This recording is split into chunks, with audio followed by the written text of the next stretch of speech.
지금으로부터 약 2000년 전에 팔레스틴 지방에 아기 예수 그리스도가 탄생했을 때에 제일 먼저 예수 그리스도의 탄생을 기뻐하며 예배한 자들이 있었습니다.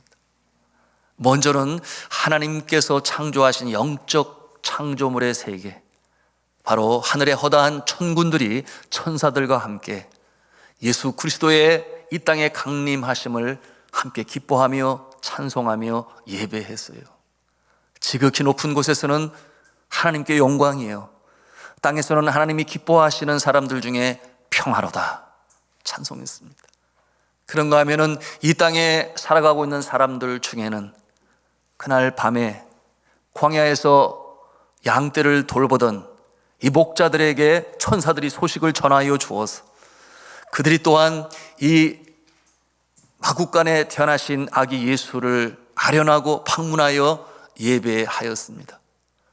이어지는 예배의 모습은 아주 먼 나라, 저 동방이라고 오늘 말씀하고 있는데요, 해 뜨는 나라 페르시아 지방, 오늘날로 말하면 이라크와 이란이 되겠습니다. 그 지역에서 하늘의 별의 움직임을 따라서 먼 길을 와서 예수 그리스도 메시아로 오셨음을 믿고 감사하며 예물로 드리는, 그야말로 격식을 차려 예배하고 경배하는 모습의 예배자의 모습이 바로 오늘 성경 본문에 우리가 본 동방 박사들의 모습인 것입니다. 여러분, 그들이 어떻게 메시아가 강림한다는 것을 알고 있었을까요? 그러므로 그토록 하늘의 별자리를 보면서 메시아가 오실 날을 기다렸을까요? 여러분, 그때의 모습을 상상해 봅니다. 드디어 별이 나타났다. 그처럼 유대인들이 대망하고 장차 이 땅에 메시아가 오실 것이라고 그렇게 믿음으로 바라며 대망하였는데 드디어 그 별이 나타났다. 상상을 해볼 때 그들이 얼마나 정말 익사이팅하고, 그렇죠? 감동을 받고 이제 그곳으로 가야 돼, 그런 마음을 가졌을까? 여러분, 이스라엘 백성들이 587년, 기원전 587년에 바벨론의 침공을 받아서 전쟁에 패하게 되니 그만 포로가 되어 바벨론에 가서 살게 되었습니다. 그들이 슬픔 가운데 그발 강가에서 떠나온 조국을 기억하며 울었다 그랬어요. 그러나 그들의 마음속에는 메시아가 오실 것이다, 메시아가 강림할 것이다 대망하며 그렇게 지내는데, 여러분, 본토에 살고 있는 그 땅에 있는 사람들이 그 모습을 보게 되었어요. 그들이 그처럼 환난 중에서도 메시아를 대망하고 있으니 정말일까? 그런 의문을 갖지 않을 수가 없었겠지요. 그리고 50년의 세월이 흘러 이제는 페르시아가 바벨론을 물리치고 고레스 왕 때에 그곳에 포로로 잡혀왔던 사람들이 이제는 원하면 자신들의 나라도 돌아가도 좋다, 그렇게 자유를 선포했으니 많은 이스라엘 백성들이 다시금 예루살렘으로 이스라엘로 돌아오게 되었어요. 그런데 그럼에도 불구하고 그곳에 정착하여 살고 있는 이스라엘인들이 있었으니 그들을 가리켜 우리가 디아스포라라고 말을 하죠. 그런데 그들도 여전히 메시아를 대망합니다. 확신 속에 있습니다. 그 모습을 바라보는 본토인들이 그 모습을 바라보면서 영향을 받는 거예요. 그들 가운데 정말 메시아가 임한다면 저 하늘의 별을 통해서 우리는 알게 될 것이다. 그들이 누구겠어요? 점성술가들이죠. 천문학자들이죠. 메시아가 오신다면 우리가 이 별을 통해서 알게 될 것이다. 그와 같은 내용으로 내려오게 되었으니 바로 예수님 탄생 즈음에 여러분, 그들이 그 별을 보게 된 것입니다. 그리고 그 별을 보았을 때에 정말 감격과 감동에 가득 찼을 것입니다. 여러분, 우리가 얼마든지 상상해 볼 수 있습니다. 언제 나타날 것인가? 여러분, 이 천문학자들, 이 점성술가들은 낮과 밤이 거꾸로이죠. 밤이면 별자리를 관찰합니다. 그리고 별의 움직임을 통해서 많은 지혜를 얻지요. 언제 홍수가 나고 언제 가뭄이 일 것이며 언제 계절이 바뀔 것이며 이와 같은 내용들을 알게 되는데 그들은 한 밤도 걸을 수가 없어요. 그들이 그처럼 대망하는 메시아가 오게 될 것인데 별을 통해서 우리가 알게 될 것이다. 그러니 교대를 하면서도 별자리를 관측했겠지요. 그리고 마침내 한 별이 나타났는데 예상치 않은 별이다, 특별한 별이다. 그런데 보니 이 별이 움직이는 거예요. 마치 그들을 향하여 뭐하고 있어? 빨리 떠날 차비를 준비해라, 함께 가자, 이와 같은 내용으로 그들을 부르니 여러분, 그들의 마음에 감동이 일었죠.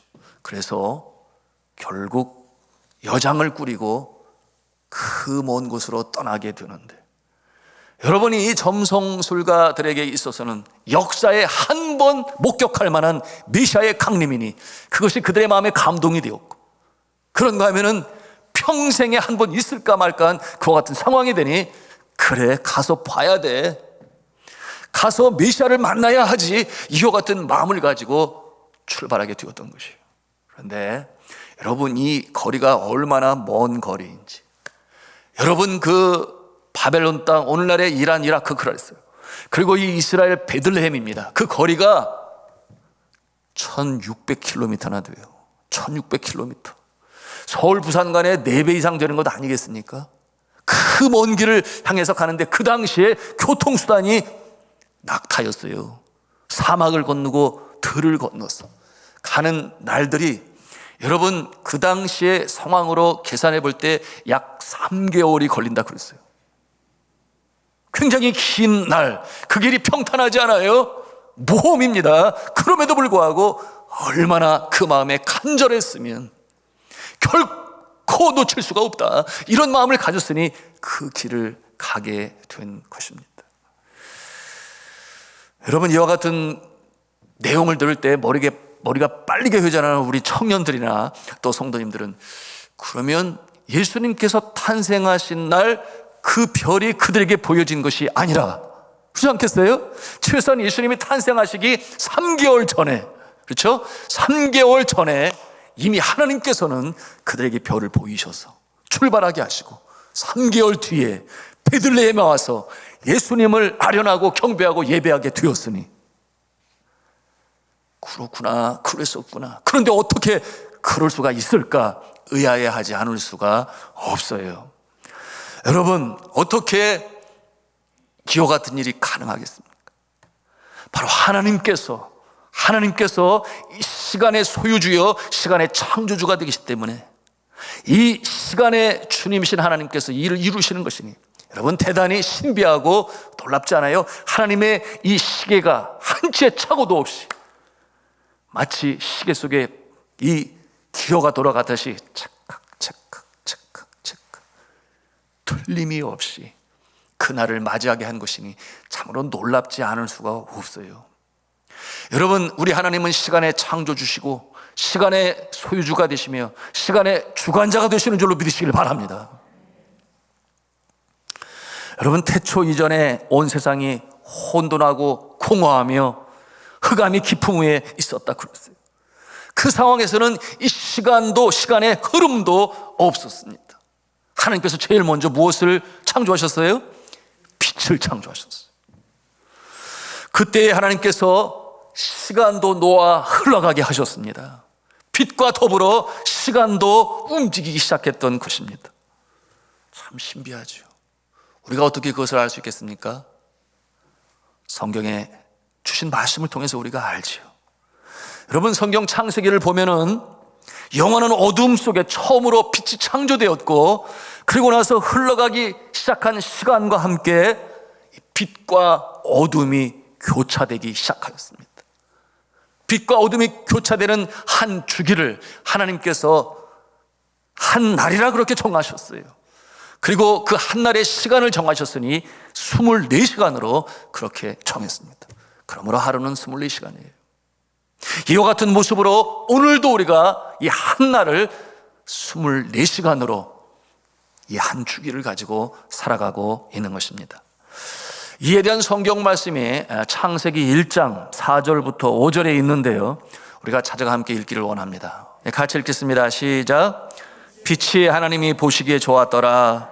하나님이 빛과 어둠을 나누사 하나님이 빛을 낮이라 부르시고 어둠을 밤이라 부르시니라. 저녁이 되고 아침이 되니 이는 첫째 날이니라. 아멘. 자, 이 말씀을 통해서 우리가 발견합니다. 날이 생겼어요. 말씀드린 것처럼 이 날 가운데 창조해 나가시는 하나님, 그리고 빛을 낮이라 부르시고 어둠을 밤이라 부르시니 저녁이 되고 아침이 되니 이는 첫째 날이라 분명히 이렇게 말씀하고 계시니, 여러분, 하나님께서 시간의 창조주가 되시고 소유주가 되시며 시간을 주관하시는 하나님이신 줄로 믿으시길 바랍니다. 그리고 하나님의 이 시계는 틀림이 없어요. 사시사철이 변한 적이 한 번도 없다, 그 말을. 낮과 밤이 바뀐 적도 없어요. 그러므로 하나님께서 역사를 주관해 나가시는 것입니다. 그런데 우리가 생각해 볼 수 있는 것은 이 하나님께서 왜 이렇게 이 동방 박사들을 편애하셨는가? 제가 편애한다는 말이 좀 이상합니다만은 왜 하나님께서 이렇게 특별히 사랑하셨는가 하는 모습을 우리가 생각지 않을 수가 없습니다. 여러분, 그렇잖아요. 그 역사적인 순간을 그들로 하여금 보게 하시고, 보게 하시기 위하여 3개월 전에 하늘의 별로 그들에게 그 현상으로 그들의 마음에 감동을 주시고, 그래서 마침내 그 먼 길을 걸어서 하루 이틀이 아니라고 그랬잖아요. 3개월의 여정을 거쳐서 그 베들레헴 마굿간 예수 탄생의 자리에 그리 도착하게 하신 이 하나님의 사랑을 생각해 볼 때 얼마나 크신 사랑인지 우리가 상상해 볼 수 있습니다. 여러분, 그 이유가 무엇일까요? 생각해 보셨나요? 오늘 이 동방 박사의 이 스토리를 통해서 우리 마음에 담기를 원하는 영적인 레슨이 있어요. 그 교훈을 보기를 원하는데요, 그 첫 번째 모습은 우리 한번 같이 한 음성으로 하겠습니다. 동방 박사들은 메시아이신 예수님을 만나기 위하여 간절히 고대했습니다. 메시아이신 예수님을 만나기 위하여 간절히 고대했습니다.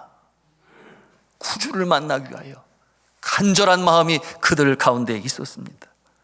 우리가 그 모습을 얼마든지 상상해 볼 수 있잖아요. 말씀드린 것처럼 그 별이 나타날 때를 기다려 하룻밤도 건널 수가 없어요.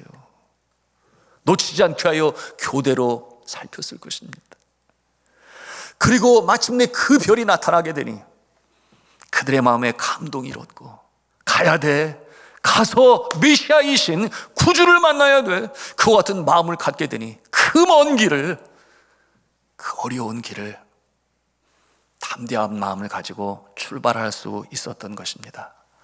여러분, 그러므로 이 동방 박사들은 메시아의 만남을 고대한 구도자들이다, 그렇게 우리가 또한 여길 수 있겠어요. 이러한 모습은 오늘날 이 시대에 영적 진리를 찾는 구도자의 모습으로 우리가 연상해 볼 수 있으니, 여러분, 그런 질문을 가져요. 진리가 어디에 있는가? 구원이 어디에 있는가? 왜 사람들은 생로병사의 단계를 거치며 죽어야 하는가? 또한 어디에서 와서 그렇게 죽으며 또 어디로 가는 것인가? 이와 같은 삶에 있어서 심오한 질문을 하고 또한 그 답을 얻기를 바라는 자들을 우리가 구도자, 그렇게 표현을 하는데요. 여러분, 이와 같은 인생의 심오한 질문을 알기 위하여 여러분, 인류의 역사 가운데 출현했다 사라진 여러 현자들이 있습니다. 중국의 공자는 그런 면에서 현자였지요. 많은 제자들이 그를 따랐습니다. 그는 진리의 구도자였어요. 그의 가르침이 담겨있는 논어의 2인편에 이와 같은 내용이 기록되어 있습니다. 조문도 석가사의라. 조문도 석가사의, 그 뜻이 무엇인가? 아침에 도를 들으면 저녁에 죽어도 좋다, 그런 내용이에요. 참된 이치를 깨닫는다면, 진리를 내가 깨달을 수 있다면 저녁에 죽어도 여한이 없다. 여러분, 공자가 그랬어요. 그는 분명 구도자였어요. 진리를 추구하던 자였습니다. 그처럼 원하는 참된 이치를 알기를 원하는 그는 과연 진리를 깨달았을까요? 여러분, 공자의 제자 중에 게로라고 하는 제자가 물었어요. 사람이 죽으면 그 다음에는 어떻게 되는 것입니까? 그때 공자가 뭐라고 답을 했는가? 사는 것도 알지 못하는데, 죽은 뒤를 어떻게 알겠는가? 여러분, 깨닫지를 못했습니다. 왜 그렇겠어요? 아직 그 땅에 복음이 증거되지 아니했거든. 그런가 하면 특별히 이 생로병사의 단계를 보면서 죽음에 대하여 특별히 관심을 가지고 연구하고 그 도를 깨닫기 위하여 많은 날 묵상 가운데 있었던 자가 있었으니, 세계 4대 성인 중에 한 분인 석가모니, 그는 구도자였지요. 그리고 그가 깨달은 바는 눈에 보이는 이 현실 세계는 실제가 아니다. 이 모습은 투영된 모습이니 절대 존재주라고 일컬었어요. 그 이름을 아트마라고 그랬습니다. 절대 존재주, The Real Being이라고 그랬는데요, 그 실체의 모습이 투영된 것이 눈에 보이는 이 세상이라 그랬으니, 그러므로 이 세상을 바라볼 때 보이는 것, 내 손에 잡을 수 있는 것, 그와 같은 것들에 너무 집착하지 말아라. 그것은 실제가 아니다. 이와 같은 내용으로 깨닫고 가르쳤습니다. 여러분, 이와 같은 도를 깨달을 자를 해탈하였다, 그런 말을 사용하는데, 여러분, 이 해탈은 곧 결국 무엇을 말하는가? 윤회하지 않는 것이에요. 죽어서 다시금 태어나지 않는 것이에요. 그럼 어떻게 되는 것인가? 그들의 깨달은 바는 무엇이냐? 이 절대 존재주의는 아트마에 합의를 하여 하나가 되어 나란 존재는 그 어느 것도, 영혼도 육신도 완전히 소멸되어 없어지는 상태. 그래서 무아라는 표현을 사용해요. 나는 없다. 이와 같은 상태가 곧 구원받은 상태라 그렇게 가르쳤으니 허무하지 않습니까? 그렇다면 왜 이 투영된 세상으로 만들었는지 또 다른 질문이 나오지만은 해결이 없어요. 그러나 사랑하는 성도 여러분, 우리 예수 그리스도는 구도자, 진리를 깨달아 알기를 원하고 그와 같은 심오한 질문에 답을 얻기를 원하는 자에게 분명히 말씀하셨으니, 예수 그리스도께서 요한복음을 통하여 11장 25절 26절에 아주 분명히 말씀하셨지요. 예수께서 이르시되 나는 부활이요 생명이니 나를 믿는 자는 죽어도 살겠고 무릇 살아서 나를 믿는 자는 영원히 죽지 아니하리라. 이와 같은 말씀으로 주셨으니 여러분 믿으시면 아멘 하시기 바랍니다. 이게 무슨 말씀이에요? 나를 믿는 자는 죽어도 살겠고, 여러분, 예수 그리스도께서 다시금 재림하실 그날에 먼저 이 세상을 떠난 자들이 다시금 신령한 부활체로 부활하여 저 천국에서 영생 복락을 누리시는 줄로 믿으시기를 바랍니다. 그리고 이 땅에 살아 있을 때에 예수 그리스도를 믿는 자는 이 땅에서 죽지만은 그러나 영혼은 살아서 주님과 더불어 영생 복락을 누리시는 줄로 믿으시기를 바랍니다. 주님 오시는 그날에 신령한 부활체와 또한 죽기 전에 예수님의 재림을 보는 자들은 새하늘 새 땅 신천신지라고 그랬어요. 바로 이 땅에서 주님과 더불어 영원한 하늘나라 천국 백성으로 주와 더불어 감사하며 찬송하며 살아가게 될 것입니다. 이것이 성경을 통해서 우리가 믿고 있는 영원한 진리의 말씀인 것이에요. 저는 여러분에게 묻습니다. 여러분은 진리를 사모하십니까? 이 진리를 통하여 죄악의 굴레, 허물의 굴레, 사망의 쏘는 것으로부터 진정 자유함을 입기를 원하십니까? 그렇다면 진리를 사모해야 돼요. 오늘 동방 박사들처럼 우리가 인격적으로 주를 만나지 못하면 우리는 너무나 희미한 것입니다. 내가 구원받은 존재인지도 그 상황도 알지 못하는 가운데 그저 명목적으로 신앙생활하는 사람들도 참 많이 있어요. 저는 간절히 축복합니다. 이 동방 박사와 같이 인격적으로 주님을 만나고 그 예수 그리스도로 말미암아 구원을 받으며 소망 중에 살아가시는 여러분 되시기를 저는 주님의 이름으로 축원합니다. 여러분, 요즘 세상이 얼마나 힘든지, 코로나19로 인해서 많은 사람들이 어려움 속에 있어요. 그래서 상한 몸과 마음으로 사람들은 코로나 블루라고 하는 그런 정서적인 병에 걸려 있지요. 그러니 그 어려운 상황 가운데서 어찌하든지 마음의 평안을 얻고자, 그래서 전화를 하는 것이 생명의 전화 아니겠습니까? 상담을 하고 싶어서.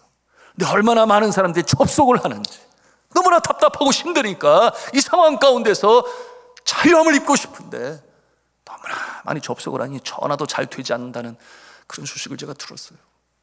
사랑하는 성도 여러분, 오직 예수 그리스도 안에 소망이 있는 줄로 믿으시길 바랍니다. 어떠한 절망 가운데서도 예수 그리스도만이 우리의 소망이 되십니다. 그러므로 예수 그리스도를 말미암아 그 마음의 주인으로 모신 자들에게는 성령의 충만함을 통하여 그 어느 것도 우리의 마음을 빼앗지 못해요. 무릇 지킬 만한 것 중에 너희 마음을 지키라, 생명의 근원이 이에서 남이라. 잠언 4장 23절에 말씀하고 있는데, 그 심령 가운데 예수 그리스도께서 좌정하시고 성령으로 충만할 때 흔들림이 없어요. 요동함이 없습니다.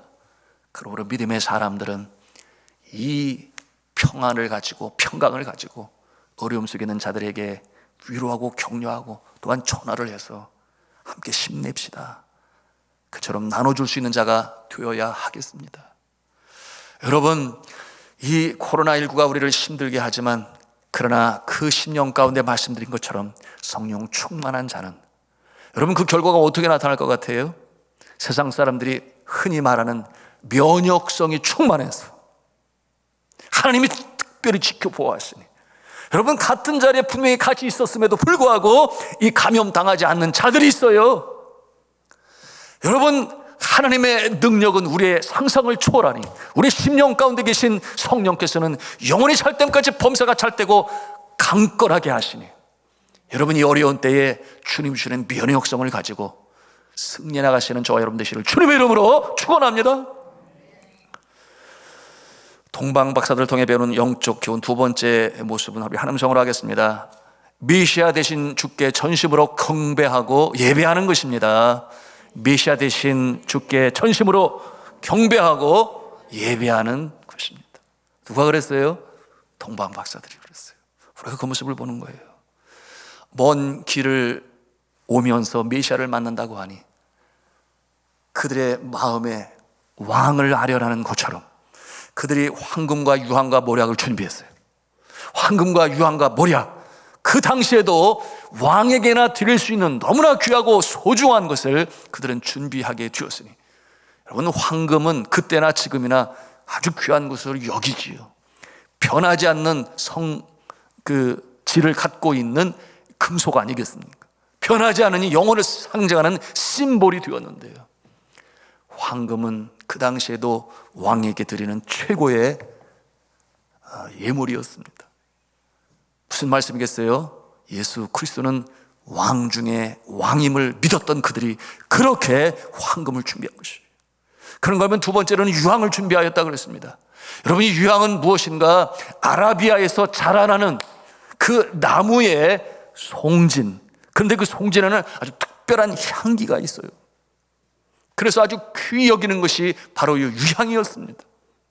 유향을 가지고 예수님께 나아간다고 하는 것은 어떠한 의미를 가지고 있는가? 예수님은 하나님과 인간 사이에 제사장의 모습으로 오셨다라고 하는 것을 상징적으로 보여주는 예물이 됩니다. 여러분, 예수 그리스도께서는 이 하나님과 인간 사이에 화목 제물로 오셨고 중보자가 되셨으니, 예수 그리스도로 말미암아 하나님과 우리의 사이의 관계가 다시금 회복이 되었어요. 그러므로 유향이 준비되었어요. 그런가 하면 모략이 또 준비되었어요. 여러분, 모략은 무엇인가 하면 최고가의 일종의 방부제입니다. 모략이. 그래서 이 모략은 구하기도 어려울 뿐더러 특별히 아주 부유한 자들이 방부제로 그것을 사용했어요.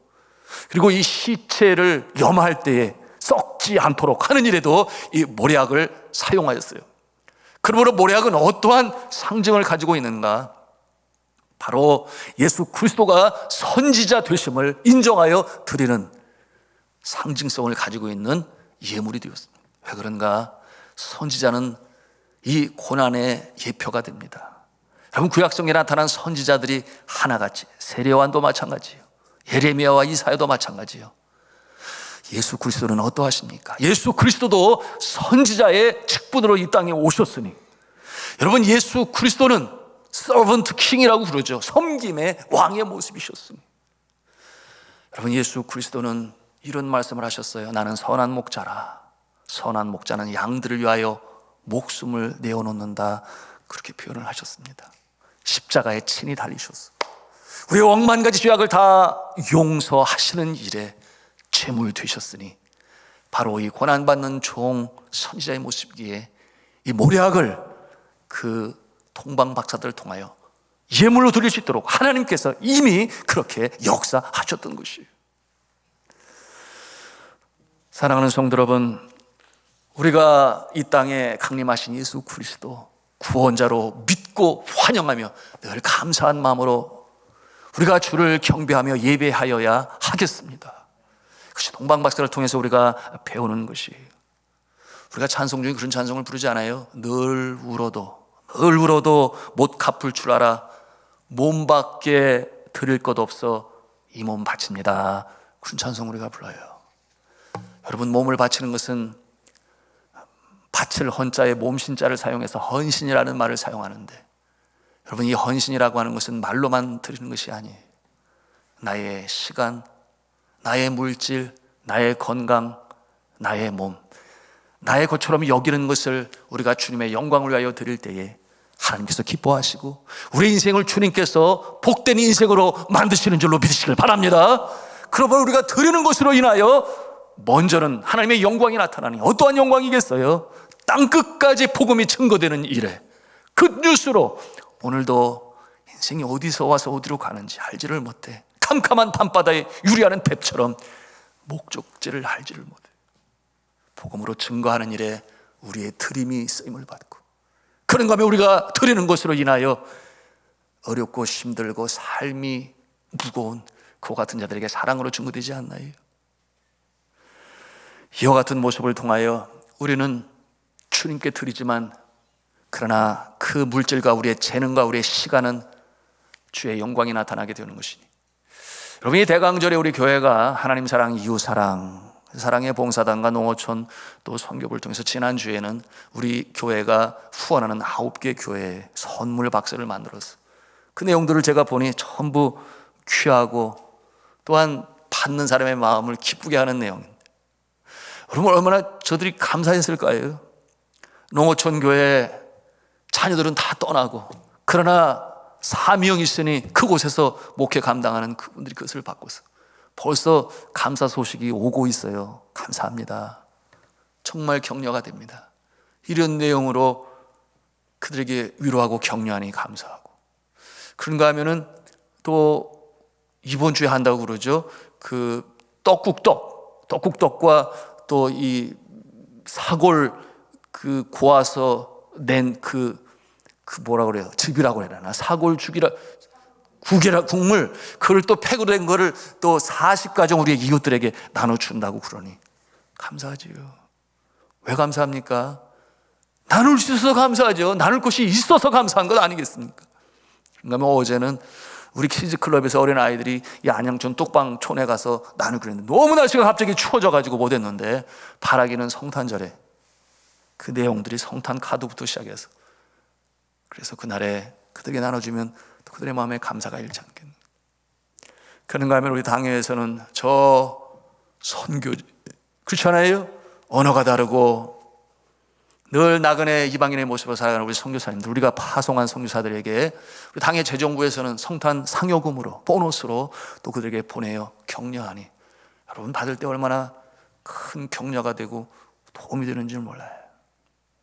나눔의 정신, 드림의 정신. 우리가 나눈다고 하는 것은 주님 앞에 드리는 것이니, 여러분, 예수 그리스도께서 뭐라고 하셨어요?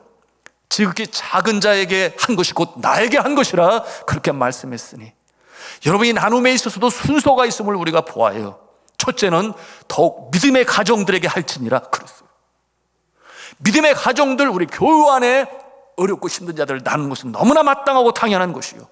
그리고 두 번째로는 믿지 아니하더라도 나그네와 과부와 고아들처럼 어려움 속에 있는 자들에게 사랑을 나눌 때, 여러분, 그것이 곧 주님께 하는 것이라 예수 그리스도께서는 그렇게 말씀하셨어요.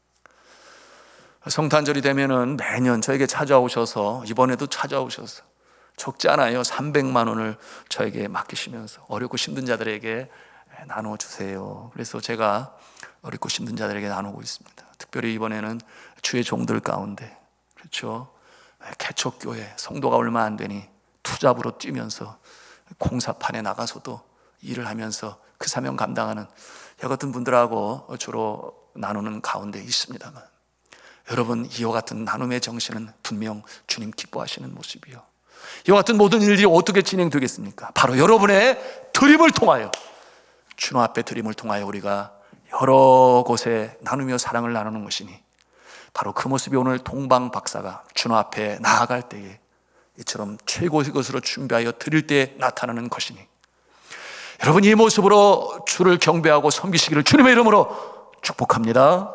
마지막으로 이 동방 박사를 통해서 우리가 배우는 것이 있으니 그것은 무엇이냐? 한 음성하겠습니다. 선교입니다. 왜 선교겠습니까? 그들은 유대인들이 아니었어요. 선택받은 자들이 아니었습니다. 그들은 아주 먼 나라, 한때 이스라엘을 침공하고 포로로 잡아갔던 그 땅에 있는 사람들, 그 사람들은 아브라함이 있었던 갈대아 우르, 우상을 섬기던 그 땅에 있는 이 점성술과 천문학자들, 예수 그리스도의 탄생, 메시아의 강림을 하나님께서는 별을 통해서 그들에게 보여주시고, 그리고 그 먼 길을 걸어와서 구주 메시아를 만나게 하심으로 구원의 역사를 이루셨으니 이것이 바로 선교인 것이죠. 하나님께서는 이 땅에 생명으로 보내신 자들, 창조주가 되시니 끌어안고 사랑하시는데 하나님의 은혜의 자리에 나오기를 바라십니다. 우리 교회가, 우리 성도님들이 이 선교에 최선을 드리기를 저는 주님의 이름으로 축복합니다. 말씀을 맺습니다. 오늘 말씀을 통하여 동방 박사들, 그처럼 구주를 만나기로 기대하고 소망하고 별로 보여주실 때 곧바로 그 먼 길을 갔던 그 동방 박사들의 간절히 사모하는 마음이 우리에게 있기를 바라고, 그런가 하면은 또한 이처럼 귀한 것으로 준비하여 주님 앞에 드릴 때에 하나님이 기뻐하시고 그와 같은 모습을 통하여 사랑이 증거되고 복음이 증거되고, 그런가 하면은 선교라고 그랬어요. 이방인들도 하나님이 사랑하시니 땅 끝까지로 복음을 증거하는 일에 우리 교회가 가지 않으면 보내야 하는 이 선교의 사명을 감당하는 우리 성도들의 모습이 되실 수 있기를 간절히 축복합니다. 여러분, 오늘 주보를 받으시면서 그 기록된 거기 써 있는 글을 보셨어요? 우리 함께 보고 마치도록 하겠는데요, 주보를 함께 살펴보시기 바랍니다. 말씀이 있어야 할 자리에 제가 쓴 글이 있는데요, 제가 읽을 때 여러분은 눈으로 보시면, 그리고 마음에 담으시면 감사하겠습니다. 제목이 겨울에게 묻고 싶습니다. 날씨가 이토록 추운 것은 따스함이 소중하다는 것을 깨닫게 하기 위한 것이겠지요. 온 세상을 하얗게 흰눈으로 덮는 것은 가진 자, 덜 가진 자, 잘난 자, 덜 잘난 자, 별 차이가 없음을 알려주기 위한 것이겠지요. 얼어붙어 미끄러운 길 조심조심 걷게 하는 것은 내 몸, 내 것이라고 막 쓰지 말고 귀히 여겨 잘 사용하라는 것이겠지요. 늦은 밤은 더 추워 집으로 향하는 발걸음, 종종 걸음으로 재촉해 하는 것은 가정이 따스한 천국임을 알게 하기 위한 것이겠지요. 창문에 김이 서리고 밖이 보이지 않는 것은 그 위에 하트를 그리고 별을 그리고 따뜻한 내일을 꿈꾸게 하기 위한 것이겠지요. 회색의 빌딩 사이로 부는 바람이 이리도 차가운 것은 사랑하는 연인 서로를 부둥켜 안고 사랑의 체온으로 찬 바람도 넉넉히 뚫고 걸어가게 하기 위한 것이겠지요. 겨울밤에 하늘이 더 차가운 것은 밤하늘 별들 더 영롱히 빛나게 하여 바라보는 눈망울 소망으로 젖게 하기 위한 것이겠지요. 정말 그런 이유 때문이겠지요. 겨울에게 묻고 싶습니다. 시간 우리가 함께 눈을 감고 주님 앞에 기도하기를 원합니다.